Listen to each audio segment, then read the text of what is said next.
ანდელ შეხვედრა ძირითადად დაეთმობა მწვანე პერსპექტივიდან, ასე ვთქვათ, რაღაცა ანალიზ რა ხდება ჩვენ გარშემო და ვთქვათ, მწვანე აქტივიზმზე მიმოხილვას, როგორც ქართულ კონტექსტში, ისე მსოფლიო კონტექსტში. როცა ვფიქრობდი, რაზე უნდა მესაუბრა, მოვისმინე თქვათ წინა გამოსვლელები, რომლებიც საკმაოდ საინტერესო მოხსენება ჩაატარეს. გაწყვიტე, რომ მცირედ ვისაუბროთ ნეოლიბერალიზმზეც, ვინაიდან ის პირდაპირ უკავშირდება იმ მოვლენებს, რომელიც ახლა ხდება, პირდაპირ უკავშირდება იმ პოლიტიკურ კრიზისს, რომელიც ახლა ხდება, პირდაპირ უკავშირდება იმ ეკოლოგიურ კრიზისს, რომელიც ხდება და რომელიც კიდევ უფრო გამწვავდება და ასევე მნიშვნელოვნად უკავშირდება იმ ჯანაცვის კრიზისს, რომელიც ახლა ხდება, თქვათ, ვირუსთან დაკავშირებით. და მინდა რომ ვთქვათ, ნეოლიბერალიზმზეც ოდნავ ვისაუბრო და რატომ უკავშირდება ის ჩვენს მწვანე თემატიკას. მოკლედ, რო დავიწყო ახლა მიკროფონი რო გავთიშო. ჩემი ეკო მესმის. Okay. მოკლედ, პირველ რიგში დავიწყებ მწვანების ისტორიით ძალიან მოკლედ. როგორც მსოფლიოში, ისე საქართველოში. მსოფლიოში მწვანეობა როგორც ასეთი ჩნდება პირველად 70-იანი წლებიდან, 70-იანი წლების ბოლოდან, უფრო კონკრეტულად რომ ვთქვათ, და ეს ხდება დასავლეთ ევროპაში, გერმანიაში, საფრანგეთში, ფინეთში, შვედეთში და მსგავს ქვეყნებში. ძირითადად რომ დავუკვირდეთ, ვინ არიან ეს ადამიანები, რომლებიც იწყებენ მწვანეთა მოძრაობას, ესენი არიან ის ადამიანები, რომლებიც იყვნენ მნიშვნელოვანი მონაწილეები და ვთქვათ, საფრანგეთის შემთხვევაში და გერმანიის შემთხვევაში ლიდერებიც კი 1968 წლის აჯანყებების და გამოსვლების, ვთქვათ, რაც შემდგომ მოინათლა როგორც სექსუალური რევოლუცია, აი მოვლენების, ასე ვთქვათ, ლიდერები და მონაწილეები იყვნენ ის ძირითადი, ასე ვთქვათ, ღერძი, რომელთაც შექმნეს მწვანეთა პარტიები და მწვანეთა მოძრაობები დასავლეთ ევროპაში. მათ გარდა იყო სხვადასხვა ჯგუფები, მათ შორის კონსერვატორი ჯგუფები, რომელთა ამოცანა იყო მხოლოდ ეკოლოგიაზე მუშაობა, მხოლოდ გარემოს კონსერვაციაზე მუშაობა და მათ არანაკლებდათ ისეთი საკითხები, რომელზეც მწვანეთა მოძრაობები მუშაობდნენ დასავლეთ ევროპაში 80-იან წლებში, როდესაც მათ დაიწყეს უკვე აღმასვლა და მნიშვნელოვან პოლიტიკურ მოთამაშედ გახდომა. და რა იყო ახლა ძირითადი საკითხები, რომელზეც მწვანეები 80-იან წლებში მუშაობდნენ, პირდაპირ შეგვიძლია რამდენიმე გამოვკვეთოთ, ცხადია, გასაგებია და მარტივი მისახვედრია, რომ ეს არის ეკოლოგია და გარემოს დაცვა. თუმცა ეს არ იყო ის ერთადერთი, რომელზეც მწვანეები მუშაობდნენ და იბრძოდნენ. მნიშვნელოვანი ადგილი ეჭირა პაციფისტურ მოძრაობას. განსაკუთრებით, ვთქვათ, გერმანია არის ამითი გამორჩეული, რომელიც პირდაპირ ესაზღვრებოდა, ვთქვათ, საბჭოთა კავშირს. გერმანიის მწვანეთა მოძრაობა და მწვანეთა პარტიის მნიშვნელოვანი ნაწილი ეთმობოდა სწორედ პაციფიზმზე, საუბარს და ბრძოლას. მათ პოლიტიკურ პროგრამაში თქვენ წაიკითხავდით, რომ გერმანიაში არ უნდა განთავსდეს ამერიკის ჯარები, გერმანია უნდა გამოვიდეს ნატოდან და გერმანია არ უნდა გახდეს, თქვათ, დაპირისპირების პოლიგონი საბჭოთა კავშირს დასავლურ, ასე ვთქვათ, იმპერიალიზმს შორის, ამ ორ იმპერიას შორის არ უნდა მოექცეს გერმანია და ევროპა. და ამის პარალელურად უმნიშვნელოვანესი ნაწილი იყო ფემინისტური მოძრაობა მწვანეებში, რომელიც პირდაპირ ებმოდა, ვთქვათ, პაციფისტურ მოძრაობას, იმიტომ რომ ომი წარმოჩენილი იყო როგორც თავისთავად მასკულინური და თავისთავად კაცების საქმე. რაც შეეხება შემდგომ პერიოდს, მწვანეები შეიძლება ითქვას საკმაოდ შეიცვალნენ დროსთან ერთად და 90-იანი წლებიდან ნელ-ნელა იწყება შედარებით ნაკლებად რადიკალური მწვანეობა, იმიტომ რომ 80-იან წლებში მწვანეობა ეს არის ძალიან რადიკალური, ეს არის ძალიან მემარცხენე, ძალიან ანტიესტაბლიშმენტური ძალა. 90-იან წლებიდან, თქვა, რიგ ქვეყნებში, მათ შორის ყველაზე თვალსაჩინო ალბათ გერმანიაში, მწვანეები ხდებიან სამთავრობო კოალიციის წევრი სოციალ-დემოკრატებთან ერთად. 90-იანი წლების შემდგომ კი უფრო მეტად ესტაბლიშმენტური პარტია ხდება მწვანეები დასავლეთ ევროპაში.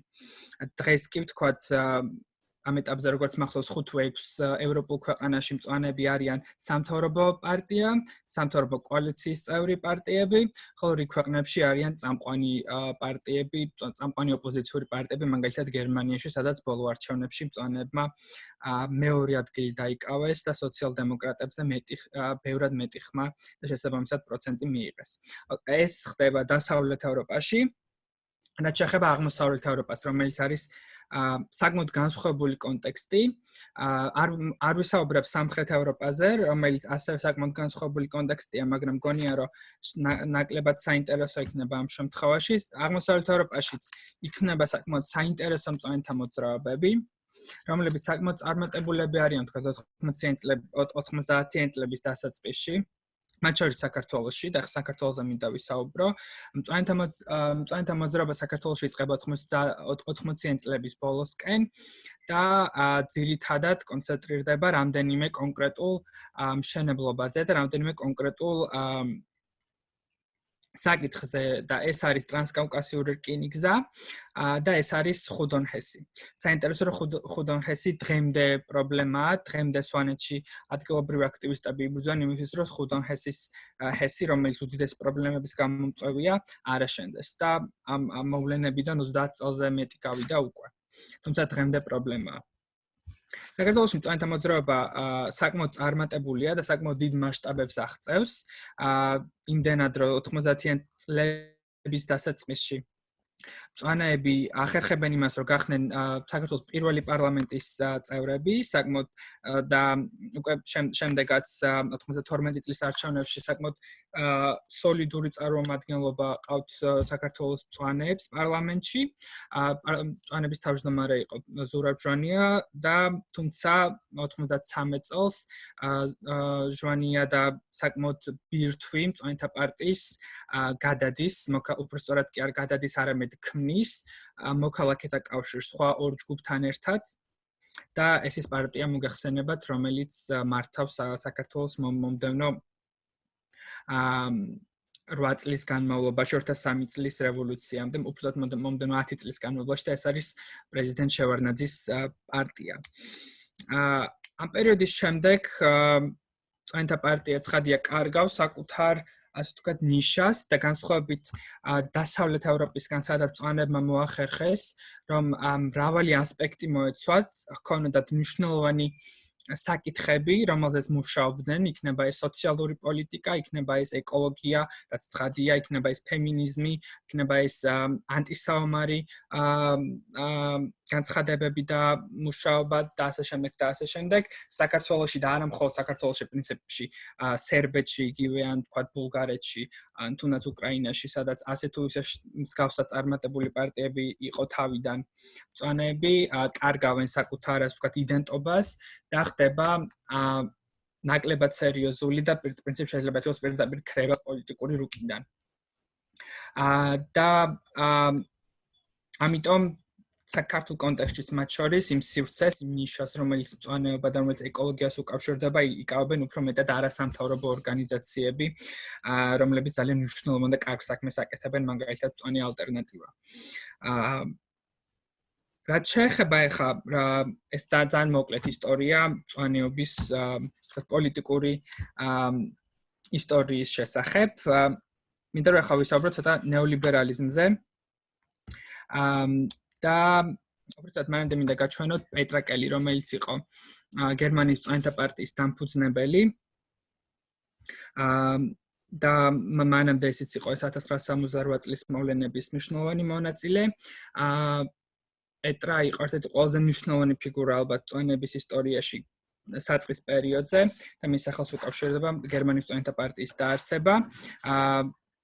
იგი, ასე ვთქვათ, გარდაიცვალა 1992 წელს, არც თუ საკმაოდ ცუდ ვითარებაში. მინდა გაჩვენოთ მისი ინტერვიუ, რომელიც ინგლისურად არის და ვეცდები რომ მოვთარგმნო და ეს პირდაპირ ასე ვთქვათ დაგვაკავშირებს თემას, რომელზეც ეხლა მინდა რომ ვისაუბრო და ეს არის ნეოლიბერალიზმი, მწვანეობა და საქართველოში რა ხდება ამ კუთხით. ამ პატარა ინტერვიუ არც თუ ისე პატარა, მაგრამ ამ ძალიან პატარა მონაკვეთში, რომელიც მინდა რომ გაჩვენოთ, პეტრაკელი საუბრობს სოციალ-დემოკრატიული პარტიის შესახებ და იმის შესახებ თუ რატომ ვერ შედგა მემარცხენეობა იგივე გერმანიაში და არა მხოლოდ გერმანიაში და რატომ არის საჭირო რომ სოციალ-დემოკრატულმა პარტიამ გერმანიის შეცვალოს მისი კურსი.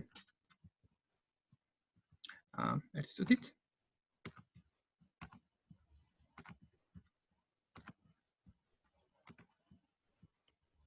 And socialist governments or social democratic policies have failed because they have used the tools of capitalism. They're using growth societies. They're using exploitation. And with such a party, I don't see much difference. Now you said the two conditions on which you... სულ ეს არის რამდენიმე წამიანი სიტყვა, მაგრამ მგონია რომ ძალიან მნიშვნელოვანი რამეს ამბობს ამ მომენტში. იმას რომ სოციალისტურმა მთავრობებმა თუ პარტიებმა და რატომ პრინციპში ეს არის გამოძახილი იმისა თუ რატომ გაჩნდა მწვანეობა, იმიტომ რომ მწვანეობა თავისთავად არის სოციალისტური, თავისთავად არის მემარცხენე ფლანგზე, ყოველთვის და ესე იყო დაწყებიდან, თუმცა რატომ გაჩნდა აუცილებლობა მწვანეების გაჩენის არის იმიტომ რომ თქვა სოციალ-დემოკრატულმა და სოციალისტურმა პარტიებმა ვერ მოახერხეს რომ გადაებიჯებინათ და ეაზროვნათ არსებული კაპიტალისტური ეკონომიკის მიღმა. ვინაიდან არსებული ეკონომიკა პირდაპირ ეფუძნება მუდმივ საბაზრო ექსპანსიას, მუდმივ ზრდას და ჭარბ წარმოებას. რაც შეეხება ახლა ნეოლიბერალიზმს და ამაზე მინდა რომ ეხლა ვილაპარაკო. ეს ტერმინი ალბათ ხშირად გაგიგიათ და ხანახან ძალიან ბუნდოვანია ხოლმე რაზე საუბრობენ და რაზე საუბრობთ, ხო? ეს ცხადია ეხება პირდაპირ თუმცა არა მხოლოდ ეკონომიკას, თუმცა ძირითად შემთხვევაში ეკონომიკურ პოლიტიკაზეა საუბარი. ნეოლიბერალიზმი როგორც იდეოლოგია ჩნდება გასულ საუკუნეში, რასაც ეძახიან თქვა ვაშინგტონის ბიჭებს, თქვა მილტონ ფრიდმანი და სხვები, რომლებიც არიან ძირითადი სახეები ამ იდეოლოგიის, რომლებიც ფინანსდებოდნენ საკმაოდ გავლენიანი და მდიდარი ადამიანების მიერ საკმაოდ დიდი ხნის განმავლობაში, თქვა დაწყებული 30-იანი 40-იანი წლებიდან, ვინაიდან ეს ის პერიოდია, განსაკუთრებით მეორე მსოფლიო ომის შემდეგ, როდესაც ისევ დასავლეთ ევროპაზე მაქვს საუბარი და ამას ხას გავუსმევ, დასავლეთ ევროპა და ამერიკა, გლობალური ჩრდილოეთი.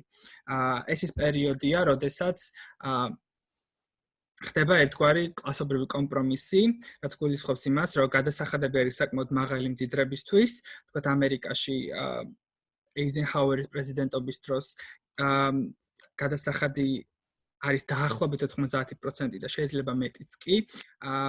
საკმაოდ ძალიან მდიდარი ადამიანების ზუსტი ციფრი არ მახსოვს, მაგრამ გადასახადები არის საკმაოდ მდიდარი და სახელმწიფო ქმნის ისეთ სოციალურ სახელმწიფოს, რაც თქვათ კეთილდღეობის სახელმწიფოდ არის ცნობილი და ისეთ ინსტიტუციებს, როგორც არის მაგალითად NHS, National Healthcare ბრიტანეთში, თქვათ Social Security ამერიკაში და თუმცა ცხადია ეს პოლიტიკები იწვევს საკმაოდ აღელვებას და უკმაყოფილებას მართლ კლასში. იმ ადამიანებში, ვისაც გააჩნიათ ეს დოვლათი და ფლობენ ამ დოვლას და შესაბამისად ძალაუფლებას და ისინი იწყებენ მუშაობას და დაფინანსებას ისეთი ინსტიტუციების და ისეთი, ასე ვთქვათ, აკადემიკოსების და მკვლევარების, რომლებიც იტყვიან, რომ ეს სისტემა არ მუშაობს. და ესეც ხდება. ნიშნავენ ეკონომიკური პრობლემები იწყება თქვა 70-იან წლებში დასავლურ სახელმწიფოებში, თუმცა ნეოლიბერალიზმი როგორც პოლიტიკური და ეკონომიკური მოვლენა არ იწყება დასავლეთში, არამედ ის იწყება ჩილეში. 1970 წელს, თუ სწორად მახსოვს, 79 წელს ჩილე ირჩევს დემოკრატიული არჩევნების გზით პირველ სოციალისტ პრეზიდენტს, სალვადორ ალიენდეს, რომელიც იწყებს ჩილეს ნაციონალური რესურსების ნაციონალიზაციას. და იწყებს, ასე ვთქვათ, სოციალისტური ეკონომიკის შენებლობას, რომელიც ცხადია არ მოსწონთ და არ სიამოვნებთ და მათთვის საშიშია პოლიტიკურადაც დასავლურ სახელმწიფოებს, განსაკუთრებით ვთქვათ ამერიკის შეერთებულ შტატებს, რომელიც საკმაოდ ახლოს არის ჩილე სამხრეთ ამერიკაშია და ამერიკის შეერთებულ შტატები ჩრდილოეთ ამერიკაში. შესაბამისად სამხრეთ ამერიკა საკმაოდ დიდი ხნის განმავლობაში მოიაზრებოდა პრინციპში დღემდე შეიძლება ითქვას სამწუხაროდ მოიაზრება როგორც ამერიკის შეერთებული შტატების რაღაც უკანა ეზო და მისი ძალაუფლების და გავლენის არეალი. შესაბამისად ჯერ სანამ ხელისუფლებაში მოვიდა და მანამდე უკვე იწყება მის წინააღმდეგ მოძრაობა ამერიკის მხარდაჭერით, ხოლო მაშინ როდესაც იგი უკვე ხელისუფლებაში არის მოსული დემოკრატიული არჩევნების გზით, მას უწყობენ სამხედრო გადატრიალებას და მას ამხობენ და ხელისუფლებაში მოდის აუგუსტო პინოჩეტი, რომელიც გვარი შეიძლება გაგიგიათ და ამათაც ვისაუბრებ, რატომ შეიძლება გაგიგიათ, რა კავშირი აქვს ამას საქართველოსთან. პინოჩეტი, რომელიც ამყარებს სამხედრო ულტრამემარჯვენე დიქტატურას, მის სახელს უკავშირდება უამრავი დაახლოებით 3000-დან 20000 ადამიანამდე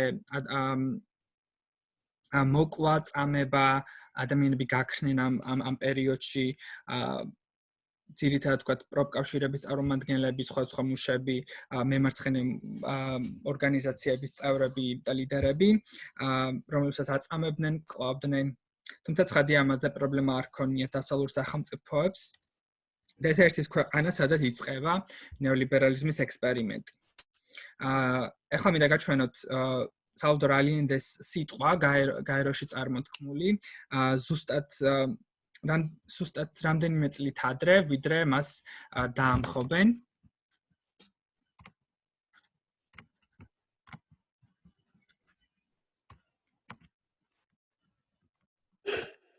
Fines del año 72, Allende habló en las Naciones Unidas no solo para denunciar la hostilidad de Estados Unidos, sino para señalar algo mucho peor: la falta de control sobre las multinacionales y su papel nefasto. Era el capítulo anterior del neoliberalismo que hoy domina el mundo. Estamos frente a un verdadero conflicto frontal sobre las grandes corporaciones transnacionales y los estados. Estos aparecen interferidos en sus decisiones fundamentales, políticas, económicas y militares por organizaciones globales que no dependen de ningún estado y que en la suma de sus actividades no responden ni están fiscalizadas por ningún parlamento, por ninguna institución representativa del interés colectivo. En una palabra, es toda la estructura política del mundo la que está siendo socavada. Las grandes empresas transnacionales no solo atentan contra los intereses genuinos de los países en desarrollo, sino que su acción avasalladora e incontrolada se da también en los países industrializados donde se asientan. Es nuestra confianza en nosotros lo que incrementa nuestra fe en los grandes valores de la humanidad, en la certeza de que esos valores tendrán que prevalecer, no podrán ser destruidos.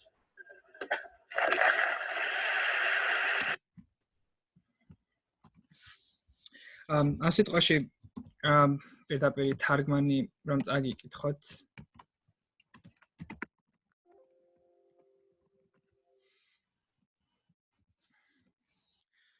ჩვენს წინაშეა ტრანსნაციონალურ კორპორაციებსა და სახელმწიფოს შორის არსებული კონფლიქტი. ისინი ამ ტრანსნაციონალური კორპორაციები ერევიან სახელმწიფოს ფუნდამენტურ პოლიტიკურ, ეკონომიკურ და თავდაცვით საკითხებში.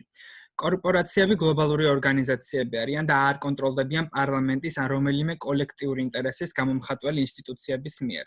მათ არანაირი კავშირი არ აქვთ იმ ადგილთან, სადაც საქმიანობენ, მათი ერთადერთი ინტერესი მოგების მიღებაა. ეს არის ის, რითიც პრინციპში შეგვიძლია მარტივად შევაჯამოთ ის, რაც დაიწყო ჩილედან და ის რაც ასე ვთქვათ, შეიძლება ითქვას, იმ დროს არც თუ ისე ძლიერი იყო, მაგრამ დღეს ეს არის ის, რასაც ვხედავთ, მათ შორის საქართველოში, ხო? ჩვენ ვუყურებთ სისტემას, რომლის ერთადერთი მიზანი არის მაქსიმალური მოგება და რის ხარჯზე. ეს არის ერთი მხრივ ადამიანების და მშრომელების, ანუ ჩვენი ექსპლუატაციის და გაყოლების ხარჯზე, ხოლო მეორე მხრივ ეს არის გარემოს, ჩვენი ეკოლოგიური გარემოს, იმაში სადაც ცხოვრობთ, მისი გამოფიტვის და სრულად ექსპლუატაციის ხარჯზე. და თან ამავდროულად ისე, რომ იმ კონკრეტულ ადგილას, სადაც ხდება აღნიშნული განადგურება გარემოს, შეგვიძლია პირდაპირ ვთქვათ, კორპორაციები არანაირ პასუხისმგებლობას არ იღებენ ძალიან ხშირად და არ იღებენ პასუხს იმაზე, რასაც ისინი ამ კონკრეტულ ადგილას ჩადიან. და ეს არის ის სისტემა, რომელიც მოკლედ რითი ხასიათდება ოდნავ ვიტყვი პრინციპი საქართველოსანაც იგივეა, ეს არის პრივატიზაცია, ქონების სახელმწიფო დოვლათის გასხვისება კონკრეტულ ადამიანებზე და კონკრეტულ ინდივიდებზე და კორპორაციებზე. როგორც არის მაგალითად რკინიგზის გასხვისება, პოსტის გასხვისება, სხვა საწარმოების და ინდუსტრიების გასხვისება, ენერგეტიკის გასხვისება, მაგალითად საქართველოში გასხვისებულია. მოკლედ პირველ რიგში ეს არის პრივატიზაცია, ეს არის დერეგულაცია, ეს არის მითი იმის შესახებ, რომ რაც უფრო ნაკლები არეგულაცია სახელმწიფოში, ანუ სახელმწიფო რაც უფრო ნაკლებად აკონტროლებს ბიზნესს, რაც უფრო ნაკლებად ერევა ბიზნესის საქმიანობაში. სახელმწიფო რაც უფრო ნაკლებად ერევა საქმიანობაში, მით უფრო კარგად არის ცხოვრება სახელმწიფოში და ეს მითოლოგიის ნაწილი, რომ როდესაც ძალიან მდიდარი მზრდება იქიდან ჩამოიჟონავს სიმდიდრე ღარიბ ფენებშიც. და ეს არის ფეტიშიზაცია კერძო საკუთრების და ეს არის საერთოდ საინტერესო, რომ ეს ასევე უკავშირდება როდესაც საუბარი ხომ თავისუფლებაზე, თავისუფლება ჩვენი ადამიანების და ინდივიდების თავისუფლება გაიგივებულია თქვათ კორპორაციების თავისუფლებაზე და იმაზე რომ მათ აკეთონ ის რაც მათ უნდა და სახელმწიფო არ სთხოვდეს პასუხს, როდესაც მაგალითად კორპორაციები და დამსაქმებლები აბინძურებენ გარემოს, ამის გამო ისინი ესეთ სისტემაში ხშირად არ იხდიან არანაირ ეკოლოგიურ გადასახადს, მაგალითად საქართველოში მსგავსი ტიპის გაუქმდა 2007 წელს, ძალიან ხშირად ესეთ ორგანიზაციებში, ესეთ სისტემებში, სადაც სახელმწიფო გამოთიშულია სოციალურ პოლიტიკას და მიშვებულია, ასე ვთქვათ, ბიზნესი და აკეთებს იმას, რაც უნდა. ძალიან ხშირად, ვთქვათ, მშრომელების ანაზღაურება არის მინიმალური და არ აკმაყოფილებს არანაირ სტანდარტს. გარდა იმისა, რომ ხდება მათი ექსპლუატაცია, მათი შრომის და მათი ჯანმრთელობის ასევე ხშირ შემთხვევაში, ხო? საქართველოში პირდაპირ მაგალითები შეგვიძლია ავიღოთ და საქართველოს არის სწორედ ამ ნეოლიბერალური ეკონომიკის გამოხატულება პირდაპირ, განსაკუთრებით თქვა 2003 წლიდან, როდესაც ნაციონალური მოძრაობა მოდის ხელისუფლებაში და განსაკუთრებით თქვა ბენდუქიძის ეკონომიკის ფინანსთა მინისტრობა არის გამორჩეული თან ღიად არის ამ შესახებ საუბარი, რომ უნდა გავყიდოთ, რომ ყველაფერი იყიდება სინდისის გარდა. ეს არის ის პოლიტიკა, რომელიც დღემდე გრძელდება. და ეს არის პირდაპირ შედეგი იმისა, რაც გვაქვს. ერთის მხრივ ეს არის კატასტროფულ მდგომარეობაში არსებული ეკოლოგია. იქნება ეს თბილისი თუ არა მხოლოდ თბილისი, ჭიათურა მაგალითად, ბოლნისი მაგალითად სადაც ხდება წარმოება, ვთქვათ, ბოლნისის ტერიტორიაზე არის RMG საქმიანობს, რომელიც ოქროს მომპოვებელი კორპორაცია, შეიძლება ითქვას, რომ პირდაპირ დამნაშავეა ეს კორპორაცია იმაში, რომ უამრავ ადამიანს ამ ტერიტორიაზე აქვს სიმსივნე და აქვს უამრავი ონკოლოგიური დაავადება, მოწამლულია, ვთქვათ, მიწა და წყალი, ვთქვათ, იგივე შეიძლება ითქვას ჭიათურაზე, სადაც ერთი მხრივ მუშები მუშაობენ კატასტროფულ მდგომარეობაში, არანაირ სტანდარტს არ შეესაბამება სამუშაო პირობები იქ და უამრავი ადამიანი შეეწირა უპასუხისმგებლობას, რასაც სახელმწიფო ახორციელებს. და იმას, რომ სახელმწიფო რეალურად არ არსებობს ჩვენს ქვეყანაში და სახელმწიფო გამოთიშულია საერთოდ და მიშვებულია ბიზნესი და აკეთებს იმას, რაც უნდა და ერთი მხრივ სამუშაო პირობები არის კატასტროფულ მდგომარეობაში და მეორე მხრივ ეკოლოგიური მდგომარეობა არის წარმოუდგენლად ცუდ მდგომარეობაში. იგივე მდგომარეობა, თუმცა განსხვავებული შედარებით განსხვავებული ვთქვათ თბილისში, სადაც ეს ნეოლიბერალური პოლიტიკა გამოჩნდა უფრო ამ განვითარების ფეტიშიზაციაში და მოდერნიზაციის ფეტიშიზაციაში, როდესაც პრიორიტეტად დაისახა არა ადამიანი და არა კოლექტიური კეთილდღეობა საზოგადოების, არამედ ინდივიდების გამდიდრება და ვთქვათ კერძო მანქანებისთვის სავალი ნაწილის მეტად დათმობა, რომელიც მარტივი და ცოტა ნაივური გამოხატულებად შეგვიძლია ჩავთვალოთ იმ ეკონომიკური და პოლიტიკური სისტემის, სადაც ვცხოვრობთ, ხო? ის რომ თბილისში ძალიან ცუდ ეკოლოგიური მდგომარეობა, ეს პირდაპირ უკავშირდება იმას, რომ საქალაქო პოლიტიკა ეფუძნებოდა არა კოლექტიურ ზრუნვას მოქალაქეებზე, არამედ გამდიდრებას კონკრეტული ინდივიდების და კონკრეტული ბიზნესების, ხო? უამრავი ტერიტორია შეგვიძლია მოვნიშნოთ, რომელიც მანამდე იყო სარეკრეაციო სივრცე, თუმცა მოხდა მისი გასხვისება და დღემდე გრძელდება ეს, ხო? ანას ბაღის შემთხვევა და დიმის ტყის შემთხვევა, ხო? იყო კოლექტიური საკუთრება, იყო კოლექტიური კეთილდღეობა და მოხდა მისი პრივატიზაცია, მისი გასხვისება და დღეს ამ ტერიტორიაზე არის ან კორპუსი, ან რაღაც რესტორანი, ან რაღაც ისეთი ინსტიტუცია, რომელიც მხოლოდ რამდენიმე უმცირესობის ინტერესებს ემსახურება, ეკონომიკური უმცირესობა უფრო მდიდრდება ამითი, ხოლო კოლექტიური კეთილდღეობა ამითი დაზარალდა და უამრავი ესეთი მაგალითი შეგვიძლია მოვიხმოთ. რატომ არის მნიშვნელოვანი იმაზე, რომ ყოველთვის, როდესაც ჩვენ ვსაუბრობთ ეკოლოგიაზე, გარემოს დაცვაზე, პირველი არ დაგვაწყოს, რომ ჩვენ არ ვლაპარაკობთ მხოლოდ ეკოლოგიაზე და ტექნიკურ, ეკოლოგიურ, ბიოლოგიურ ცნებებზე და გარემოს მსგავს დაცვაზე, მხოლოდ არამედ ჩვენ აუცილებლად ვსაუბრობთ ეკონომიკაზე და პოლიტიკაზე. ის რომ ჩვენი გარემო დღეს არის დაბინძურებული, ის რომ ჩვენ ეგზისტენციალური კრიზისის წინაშე ვდგავართ, ჩვენ ვდგავართ ეგზისტენციალური კრიზისის წინაშე, კლიმატის კრიზისი არის ამჟამად და არა კლიმატის ცვლილება უბრალოდ.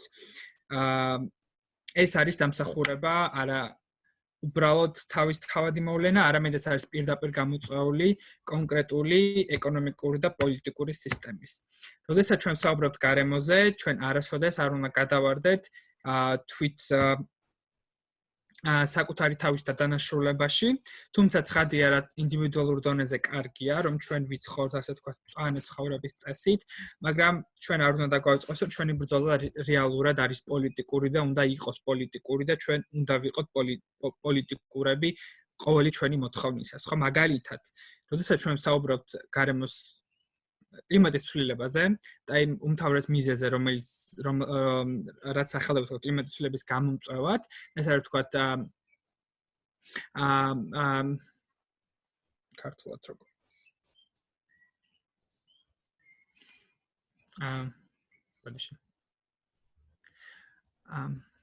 greenhouse gas emissions, ქართულად როგორ არის ხო არ შემახსენებთ? სასათბური აირები, ხო? ეს უმთავრესი პრობლემა და უმთავრესი მიზეზი, ასე ვთქვათ, კლიმატის ცვლილების, ხო, რომელიც თავის რაღაცებს იწვევს, რომელსაც ახლა არ ვისაუბრებ. მისი 71% გამოწვეულია სულ რაღაც 100 კორპორაციის მიერ. ანუ კლიმატის ცვლილებაში უმთავრესი და ყველაზე მნიშვნელოვანი დამნაშავე არის არც მეტი არც ნაკლები 100 კორპორაცია, რომელიც მოიპოვებს რომელიც გამოყოფს ამ სასათბურე აირებს, ხო? ამავდროულად უდიდესი პრობლემა არის ჭარბწარმოება გარემოსთვის, ხო?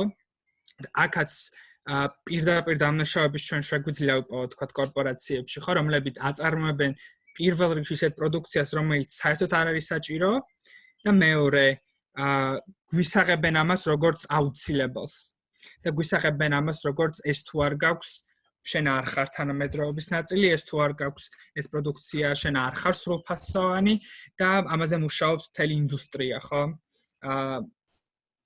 და ძალიან კარგი ფრაზაა ერთი ამის შესაჯამებლად, რომ წყლის კომპანიები აწარმოებენ წყლის ბოთლებს და არა წყალს, ხო?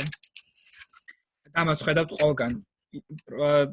და ეს არის ერთ-ერთი ყველაზე მნიშვნელოვანი პრობლემა, რომელიც მწვანეობას გააჩნია და მწვანეობის გამოწვევა ამ ეტაპზე, თუმცა ალბათ საქართველოში ნაკლებად, ეს არის სწორედ ეს greenwashing-ი, რომელიც ახერხებს იმას, რომ ის პრობლემა, რომელიც არის პოლიტიკური და ეკონომიკური პრობლემა და ეს არის წმინდად პოლიტიკური და ეკონომიკური პრობლემა, დაგვისახოს ისე, რომ ეს არის ინდივიდუალური პრობლემა და თითქოს ჩვენ გადავლახავთ ამას, თუ ჩვენ ინდივიდუალურად ვიქნებით ეკომეგობრულები, რაც არის ტყვილი, უნდა ვიყოთ ეკომეგობრულები ცხადია, მაქსიმალურად შევამციროთ სხვა პროდუქციის მოხმარება, მაგრამ ყველაზე მნიშვნელოვანი რაც ჩვენ შეგვიძლია გავაკეთოთ, ერთი თუ ჩვენ ცხოვრობთ მაგალითად ისეთ ქვეყნებში, როგორიც გერმანია და ისეთ ქვეყნებში, სადაც არსებობენ ისეთი პოლიტიკური პარტიები, რომლებიც ამ საკითხებზე მუშაობენ, თქვა მწვანეები ან სხვა მემარცხენე პარტიები, მივდივართ არჩევნებს და ვაძლევთ ამ პარტიას ხმას, თუმცა სამწუხაროდ საქართველოში ესეთი პარტია არ არსებობს, თუმცა მე იმედი მაქვს, რომ რამდენიმე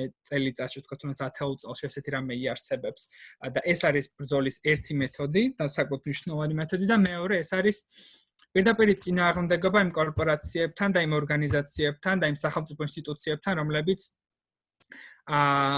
ანაგვიანებენ, აბინძურებენ გარემოს, ანადგურებენ გარემოს და აფუჭებენ კოლექტიურ კეთილდღეობას და ახავენ ამ კოლექტიურ კეთილდღეობას. ამის მაგალითი შეგვიძლია პირდაპირ მოვიყვანოთ, თქვა, დიღმის დღეს, სადაც ახალგაზრდა მწვანეები მნიშვნელოვანი მონაწილე, ასე თქვა, ფიგურები ვიყავით, როგორც ორგანიზაცია, როგორც ისი დიღმის დღე ერთ-ერთი მნიშვნელოვანი ნაწილია თბილისის, რომლის ტერიტორია თავდაპირველად იყო დაახლოებით 200 ჰექტარი, თუმცა ცხადია სხვა პერიოდში ხდებოდა მისი გაჩეხვა, რაღაცების მშენებლობა, უკვე რეალური ციფრი, რომელიც თქვა უფრო ბოლოსკენ ეს იყო 72 ჰექტარი დაახლოებით, ეს არის 90-იან წლებში, ანუ სულ რაღაც რამდენიმე დეკადის უკან და დღეს 2018 წელს იყო ის გამოქვეყნებული, დღეს შეიძლება კიდევ უფრო შემცირებულია. დღეს არის სულ რაღაც 20 ჰექტარი. და ამ 20 ჰექტარშიც კი ვიღაცებს კონკრეტულ კორპორაციას, რომელიც საკმაოდ გავლენიანი და დიდი კორპორაცია, თქვათ ანაგი, რომელიც დაახლოებულია ხელისუფლებასთან, როგორც ამ ხელისუფლებასთან, ისე წინა ხელისუფლებასთან და როგორც მახსოვს წინა ხელისუფლებასთანაც კი აქვს ნება და სურვილი და ამბიცია, რომ ააშენებს რესტორანს ტყეში. და რა სახელმწიფოს პასუხი ამაზე არის ნების გაცემა. სახელმწიფო რთავს ნებას იმას, რომ კიდევ ერთხელ კოლექტიური კეთილდღეობა, რომელიც არის ტყე, რომელიც არის სარეკრეაციო სივრცე, რომელსაც ყოველდღიურად იყენებენ, ხო? ეს ადამიანები, ვინც იქ ცხოვრობენ და პრინციპში არა მხოლოდ დიღმის მოსახლეობა, ხო? სხვა უბნებიდანაც შეიძლება მიდის, ხო, იქ ხალხი. და იყენებს ამას, ვთქვათ, ასეინებს ბავშვებს, ძაღლებს, უბრალოდ რაღაც ხვდება ერთმანეთს მეგობრები. და სახელმწიფოს პასუხი ამაზე არის ის, რომ ის აძლევს უფლებას კონკრეტულ კორპორაციას, კონკრეტულ კომპანიას, რომ იქ ააშენოს რესტორანი, რომლითაც ცხადია არაფერი კარგი არ დაემართება არც ეკონომიკას და არც სახელმწიფოს და არც ქალაქს, არამედ ეს არის რეალურად ერთი კონკრეტული კომპანიის ინტერესებზე მორგება. მის ეკონომიკურ ზრდაზე და ეკონომიკურ მოგებაზე ორიენტირება და ამის პარალელურად ჩვენ მივიღებთ იმას, რომ დიღმის დღე, რომელიც კიდევ უფრო შემცირებული იყო, კიდევ უფრო შემცირდება, შემცირების გარდა იქ რესტორნის არსებობა, რომელიც არის 2000 კაცზე გათვლილი და იმაზე 4-ჯერ დიდი შენობა, ვიდრე ახლა იქ შენობა დგას, ცხადია მთლიანად შეცვლის იქაურობას, ძალიან უარესისაკენ. რაც შეეხება ხა საქართველოში აქტივიზმის გამოცდილებას, ხო? ეს სიტყვა სიმართლე რო გითხრა ძალიან არ მიყვარს. არა თავისთავად, არამედ ის კონტექსტი, რომელიც ამ სიმტყამ რეალურად შეიძინა ბოლო პერიოდში, რომელიც გახდა პრინციპში ამ ლიბერალური დემოკრატიის რაღაც ერთ-ერთი მექანიზმი, რომ გაქვს თქვათ ხელისუფლება თავარი ოპოზიცია, კერდა პოზიცია ხო? სახელმწიფო პარტია, ყავს ოპოზიცია და ყავს ეს აქტივისტების ჯგუფი, რომელიც უნდა ეხმარებოდეს თქვათ ოპოზიციას, ხო?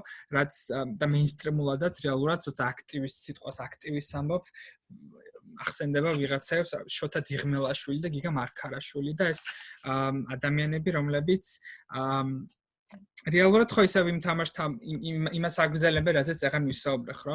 მათი პოლიტიკური ხედვა არ განსხვავდება იმისგან, რაც აქამდე აღწერე. და ამიტომ არ მიყვარს ხოლმე ამ სიტყვის გამოყენება, ამ სიტყვა აქტივისტის, ამაზე მიშო ჯიბლაძეს ქონდა ძალიან კარგი ბლოგი, რომელიც ახალგაზრდა მწვანეების საიტზე დავს და გირჩევთ რომ წაიკითხოთ ამ აქტივიზმის შესახებ, ხო, როგორ მუშაობს აქტივიზმი საქართველოში, როდესაც იწყებ გარკვეულ პროტესტს, როგორ მოდიან შენთან პოლიტიკური მოთამაშეები და მათ შორის დიღმის ტყეშიც იყო ესეთი შემთხვევა, მოდიან და მათი ერთადერთი მიზანი არის ის, რომ საკმაოდ გულწრფელად დაწყებული პროტესტი ხშირ შემთხვევაში მიითვისონ და გადააქციონ საკუთარი პოლიტიკური ქულების ჩასაწერად და რეალურად ძალიან ხშირ შემთხვევაში საერთოდ აფუჭებენ პროტესტს და გულწრფელად დაწყებული პროტესტი ხშირად დამარცხებით სრულდება, იმიტომ რომ იქ გამოჩნდნენ კონკრეტული პოლიტიკური პარტიები, რომლებსაც საერთოდ არ ახელვებთ გარემო, ხო? ეხლა ვისაუბრე 2003 წლიდან მოყოლებული, ხო? ეს ის პერიოდია და პრინციპში იგივე გრძელდება დღემდე არანაირი განსხვავება არ არის, როდესაც უქმდება ყველან ტიპის რეგულაცია გარემოს დაბინძურების შესახებ, თქვა 2007 წელს, სახელმწიფო საერთოდ არ მიაჩნია რომ ეს მისი პასუხისმგებლობაა, რომ ერთი მხრივ დაიცვას გარემო და უზრუნველყოს ჯანსაღი გარემო და მეორე მხრივ დაიცვას საკუთარი მოქალაქეები და ქონდეს მზრუნველობითი ფუნქცია საკუთარ მოქალაქეებზე.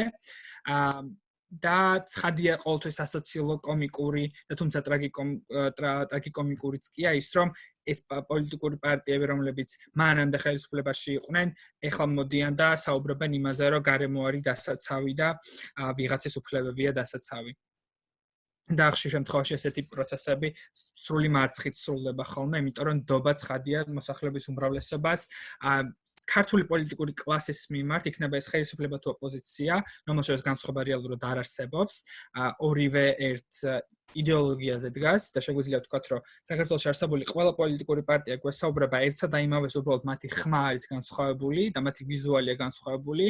თუ ჩახედავთ პოლიტიკურ პროგრამას, დამეწმოთ დიდ განსხვავებას მათ შორის ნამდვილად ვერ იპოვეთ, ხო? რაღაც ტურიზმზე აპელირება და რაღაც დერეგულაციაზე აპელირება, გადასახადების შემცირებაზე საუბარი და ასე შემდეგ და ასე შემდეგ, ამაში აღარ წავალ ახლა შორს.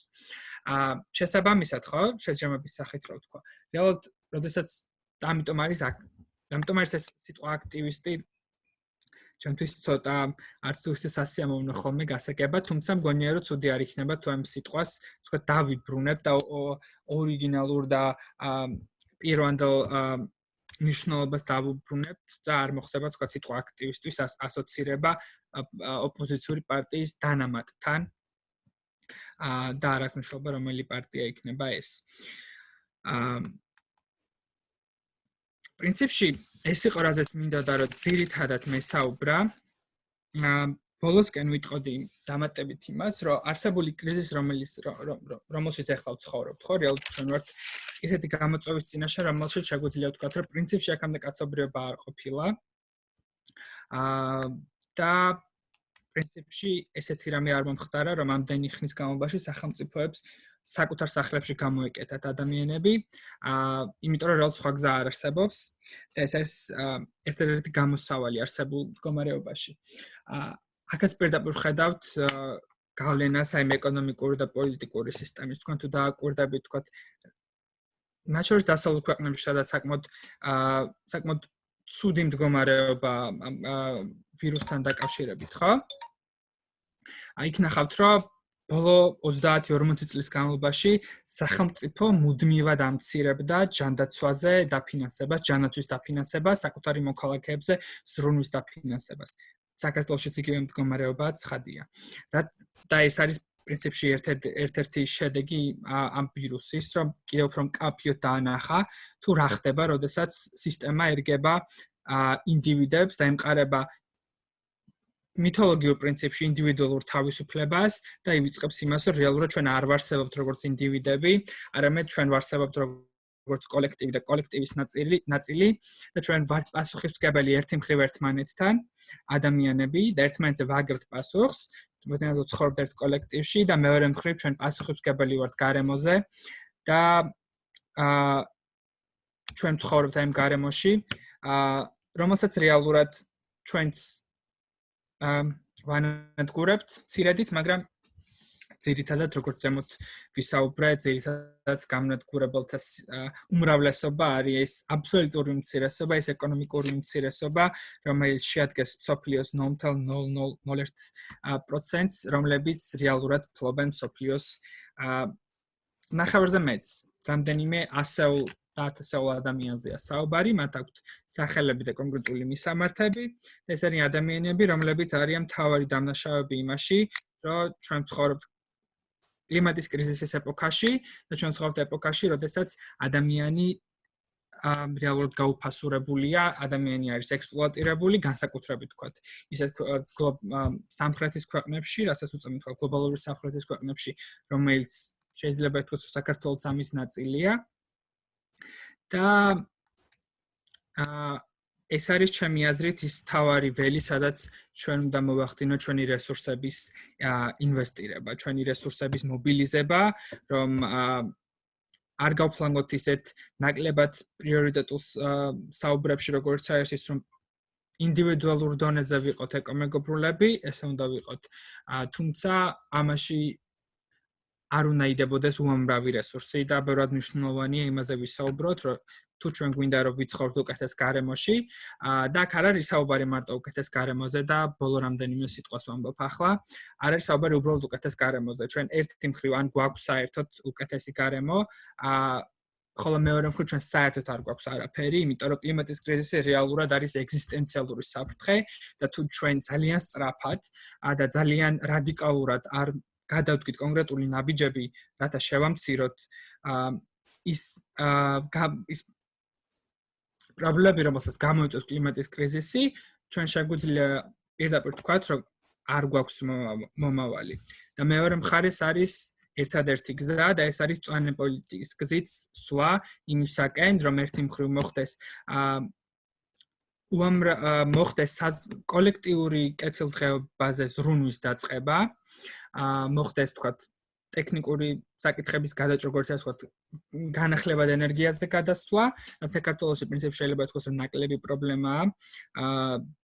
და თუმცა აქაც მნიშვნელოვანია, რომ არ დავიწყდეს, რომ თავისთავად სხვა ტექნიკური გამოსავლები კლიმატის კრიზისიდან არ არის გამოსავალი. ის რომ თქვათ გარკვეული კორპორაციები, რომლებიც დღეს მაგალითად ფლობენ ნავთობის ინდუსტრიას და იგივე კორპორაციები შემდგომში ფლობდნენ თქვათ მზის ან ქარის ენერგიას, ეს არ არის გამოსავალი, იმიტომ რომ პრობლემა არის ცხადია ნავთობმოპოვება არის პრობლემა, მაგრამ უდიდესი პრობლემა არის თავადი სისტემა, რომლის მიხედვით ყველაზე დიდი ღირებულება არის მოგება და კონკრეტული ადამიანების გამდიდრება და სისტემა, რომელშიც დღეს ვცხოვრობთ, სადაც რამდენიმე ადამიანის გამდიდრების გამო ჩვენ მოსახლეობის აბსოლუტური უმრავლესობა კარგავთ მომავალს და შეგვიძლია პირდაპირ ეს საკმაოდ ძაფრად და მწვავედ ვთქვათ, იმიტომ რომ ეს რეალობა, რომელშიც ჩვენ ვცხოვრობთ. ამიტომ უნდა ვორგანიზდეთ, საქართველოში გვაქვს კონკრეტული ეკოლოგიური და სოციალური პრობლემები, რომლის გადაჭრისთვის უნდა ვიბრძოლოთ. იქნება ეს თქვათ ტყეების გადარჩენა, თქვათ ადგილობრივი მოსახლეობის მხარდაჭერა, როდესაც იბრძვიან ჰესების წინააღმდეგ, პარალელურად ცხადია, არასოდეს არ უნდა გვავიწყდეს, რომ ეკოლოგია არ არის პოლიტიკის გარეშე და ეკოლოგია არ არსებობს ეკონომიკის გარეშე, როდესაც ვიბრძვით, უნდა ვიბრძოდეთ რაღაც საერთო ხაზზე, საერთო ფრონტზე, როგორც ეკოლოგიისთვის, ისე პოლიტიკური და ეკონომიკური უფლებებისთვის, ჩვენი მშრომელების უფლებებისთვის. და ეს არის ერთადერთი გამოსავალი, თუ ჩვენ გვინდა რომ საერთოდ როგორც ქვეყანას პილოტში, როგორც საერთოდ ადამიანებს, გლობალურად რა ვთქვათ, თუ გვინდა რომ მომავალი გქონდეს. ორგანიზება და ბრძოლა. ან გვაქვს მომავალი და ეს არის მწვანე მომავალი, ან საერთოდ არ გვაქვს არანაირი მომავალი. ესე დავასრულებდი და ეხლა შეგვიძლია 15 წუთი დაახლოებით დავუთმოთ უფრო კითხვა-პასუხს. რამდენიმე დღის წინ კახიკალაძემ გააკეთა განცხადება, რომ რაღაც ეკოლოგია და გარემო წამოწია წინ რა, უფრო უნდა მივხედოთო და პირობითად ამ კორონავირუსმა ხوار დააფიქრა ეს ადამიანები, რომლებიც მართლა ეკოლოგიას და გარემოზე უნდა ზრუნავდნენ. ნუ ეს არ დაეტყო მაგათ თბილისს და ბათუმს, იმიტომ რომ ისევ მშენებლობები ისევ ქაოსურად მიმდინარეობს, მაგრამ აი რაღაც წვლილი ხوار შეიტანა, შე როგორ აი მათთან რაღაც უფრო ხوار დააფიქრა რაღაცებზე, შე როგორ ფიქრობ? ძალიან კარგი კითხვა. და ცხადია კორონავირუსმა კიდევ ერთხელ დაგვანახა ის, რომ რამდენად მნიშვნელოვანია, რომ ჩვენი ურბანული სისტემა, ვთქვათ, ქალაქების სისტემა იყოს ნაკლები მანქანებით მაგალითად, ხო? ვთქვათ, ძალიან იგივე თბილისი, იგივე რუსთავშიც კი, თუმცა ნაკლებად მგონი, თბილისში ყოველ შემთხვევაში, ვთქვათ, ბათუმში, ვთქვათ, სხვა ქალაქებში საქართველოს მიღმა, ვნახეთ, რომ ჰაერი პირად გაუმჯობეს და ჰაერის და ასე ვთქვათ, ხო მოკლედ ფაქტია, რომ უკეთესი მდგომარეობა ამ მომენტში, როდესაც ნაკლები მანქანა მოძრაობს ქალაქში, ვიდრე მანამდე იყო, ხო? რაც შეეხება დაფიქრებას, არ ვარ დარწმუნებული, კალაძე რამდენად დაფიქრდებოდა ამაზე, და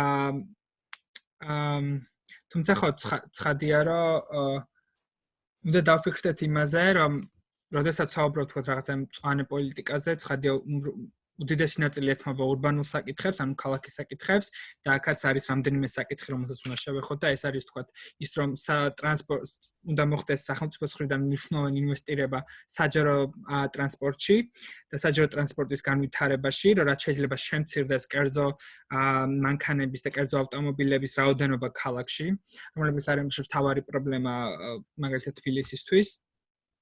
ჰაერის დაბინძურების და გამონაბოლქვის, ვთქვათ, უდიდესი ნაწილი სწორედ მანქანებზე მოდის, ნუ ჩვენთან არ არის ინდუსტრია და რაღაც ქარხნები, რომ ისინი აბინძურებდნენ, ანუ ეს არის ერთად მანქანები და ავტომობილები, კერძო ავტომობილები, ამიტომ პრიორიტეტი უნდა იყოს ცხადია საჯარო და ეკოლოგიურად სუფთა ტრანსპორტში ინვესტირება ქალაქის მხრიდან, თქვა იქნება ეს ავტობუსები, იქნება ეს ტრამვაი, იქნება ეს მეტრო, თუმცა ტრამვაი ცხადია ყველაზე ოპტიმალური იქნება ამ შემთხვევაში, იმიტომ რომ მეტრო ძალიან ძვირია და ავტობუსები უკვე არსებობს და ამიტომ ტრამვაი საკმაოდ მნიშვნელოვანი ტრანსპორტი იქნებოდა, რომ ხდებოდეს ამაში ინვესტირება. პარალელურად ცხადია მნიშვნელოვანია, რომ არსებობდეს ქალაქში გადაადგილების სხვა საშუალებები.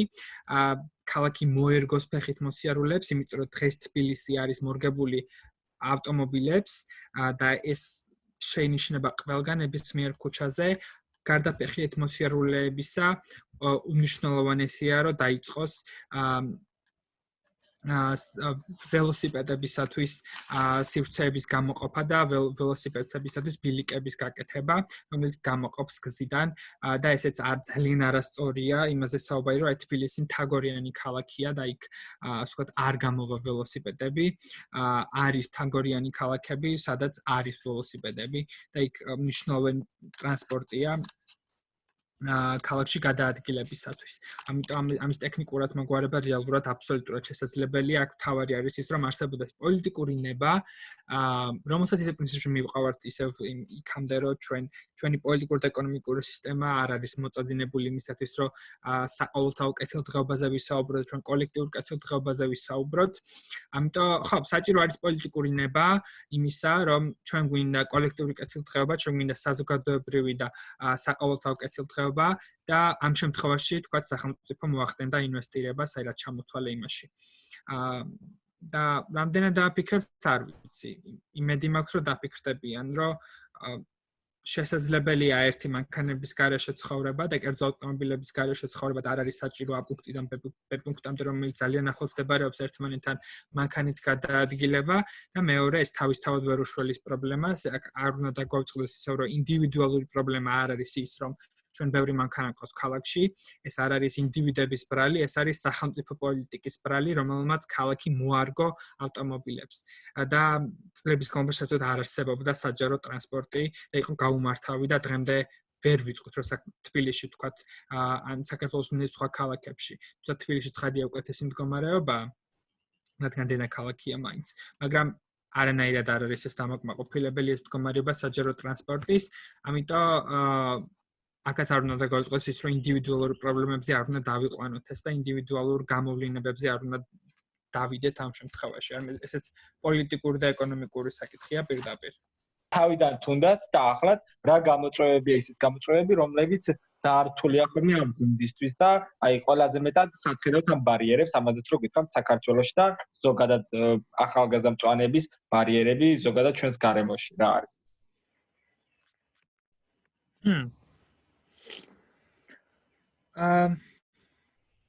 საინტერესო შეკითხვა რეალურად საკმაოდ ბევრი პრობლემა შეგვიძლია ჩამოთვალოთ, რომელიც წინაშე აღმოჩნდებით ხოლმე. პირველ რიგში ცხადია ეს არის ადამიანური რესურსის ნაკლებობა, ეს სიტყვა ძალიან ცუდი სიტყვა არ მიყვარს ძალიან რაღაც ადამიანური რესურსზე საუბარი. მაგრამ ხან ადამიანების რაოდენობა ჩვენს გუნდში, რაც არის ხოლმე პრობლემა, უბრალოდ რაზეც ვისაუბრებ, ეს კოლექტიური ბრძოლის გამოცდილება იმდენად ცოტა შემცირდა ბოლო პერიოდში, ხო? და ნაკლებად აქტუალურია, რომ ცოტა რთულია ადამიანი მიახვედრო იმას, რომ რატომ უნდა გახდეს მაგალითად რომელიმე ორგანიზაციის წევრი და რატომ უნდა იბრძოლოს რაღაც კოლექტიურად და კოლექტივის ნაწილად რაღაც კონკრეტული საკითხებისთვის, ხო? ეს არის მნიშვნელოვანი პრობლემა, რომელსაც ვაწყდებით, ხო? ეს არის ახალგაზრდების შიში პოლიტიკისადმი, იმიტომ რომ პოლიტიკა, აი ნუკრის ქონა ამაზე საუბარი ძალიან კარგად, რომ პოლიტიკა რადაც არის აღქმული, ხო?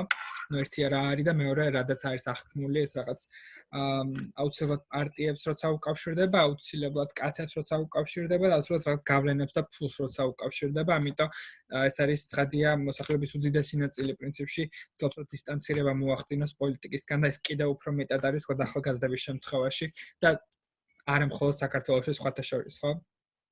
სხვა ქვეყნებს რო გადახედო ექნება ეს გლობალური ჩრდილოეთი თუ სამხრეთი, ყველგან ნახავთ, რომ ეს ახალგაზრდების პოლიტიკური აქტიურობა არც თუ ისე მაღალია და პრინციპში ეს ცოტა შეიცვალა ბოლო პერიოდში, თქვათ, ბერნი სანდერსის კამპანიის დროს თუ გრეტა თუნბერგის კლიმატის გაფიცვების დროს ცხადია ბევრად გაიზარდა ახალგაზრდების პოლიტიკურობა და ჩართულობა, ამიტომ ეს არის ჩვენთვის პრობლემა ამ ეტაპზე, ცხადია ის რომ რეალურად ცხოვრობთ სრულად ნეოლიბერალურ დისკურსში, სადაც ძალიან რთულ და ყველაფერი რეალურად ამ დისკურსში აზროვნებს, იქნება ეს მედია თუ პარტიები თუ თუნდაც ხშირად უამრავი არასამთავრობო ორგანიზაციები, ცხადია რთულია აქ მემარცხენე ნარატივის გატარება და სასაცილო ხდება ხოლმე, თქვათ მედიაში, როდესაც ჩვენ რაღაც წარმოვადგენთ რაღაცას და ინტერვიუზე ვართ, როდესაც თქვათ ჟურნალისტი ცდილობს, როდესაც ჩვენ თქვით რაღაც შეაჯამოს, საოცარ დასკვნებს აკეთებენ ხოლმე, ძალიან სასაცილო ხდებიან,